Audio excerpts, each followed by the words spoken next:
কর্মীদের চরিত্র হবে কি?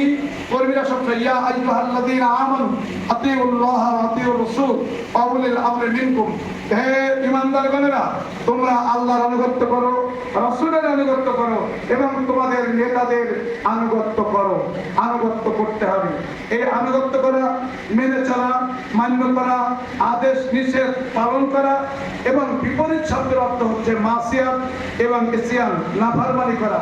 এই জন্যে আনুগত্য সংগঠনের একটি গুরুত্বপূর্ণ কাঙ্ক্ষিত মেজাজ। এই মেজাজটা খুবই গুরুত্বপূর্ণ। হিটলারকে বলা হয়েছিল যে তুমি কিভাবে জার্মান জয় করবে। বন্ধুকে ডেকে বললো যে আসো দেখো, একেবারে কমান্ড করলো, মার্চ ওয়ান বলার সাথে সাথে সবাই লেফট রাইট বলে সামনে যেতে লাগলো, ছাদের পথে পড়ে দু একটা মারা যেতে লাগলো। তখন বন্ধু বললো থামাও, তোমার এটা লাগবে না।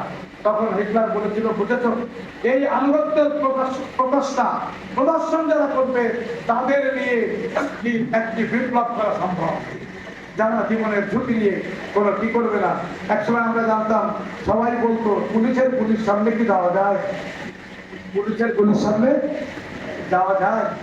মিশালাম, পালতির মধ্যে রাখলাম, এরপরে আমি কাপড় পরিষ্কার করবো, এরপরে ফ্লোরের পরে নিয়ে কি শুরু করে দিলাম, কি আন্দোলন শুরু হয়ে গেছে। হ্যাঁ, এই প্রচেষ্টা।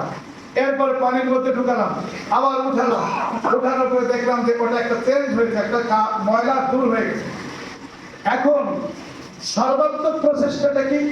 সর্বাত্মক প্রচেষ্টা দেখলাম যে আমার হাতায় এখানে একটা দাগ লেগে আছে।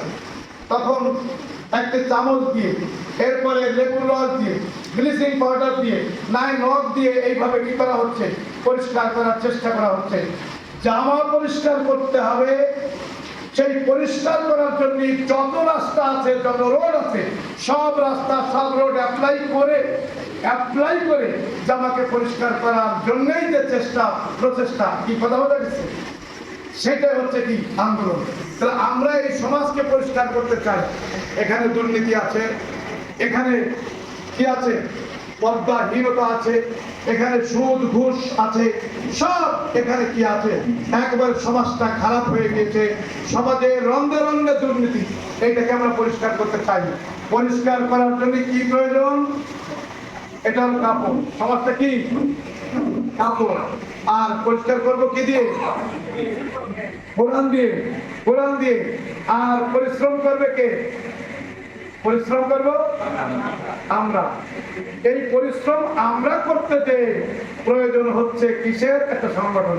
প্রয়োজন হচ্ছে কিসের? একটা সংগঠন। এই সংগঠনে সবাই একত্রিত হয়ে এই যে চেষ্টা, এই চেষ্টাকে বলা হয় ইসলামী আন্দোলন। ইসলামকে প্রতিষ্ঠা করার জন্য যে সর্বাত্মক প্রচেষ্টা, এটাই হচ্ছে ইসলামী আন্দোলন। ঠিক আছে? তাহলে ইসলামী আন্দোলন সম্পর্কে আমি প্রাথমিক ধারণা তোমাদের সামনে দেওয়ার চেষ্টা করলাম। এটা একটা সাবজেক্ট, কিন্তু এই সাবজেক্টের সংক্ষিপ্ত কথা এখানে আমি বললাম। আর এই কাজ করলে আল্লাহ তাআলা গুনাহ খাতা মাফ করে দেবেন। এই কাজ করলে আল্লাহ একটা মানসিক প্রশান্তি দেবেন। এই কাজ করলে আল্লাহ তাআলার প্রিয় বান্দা হওয়া যাবে।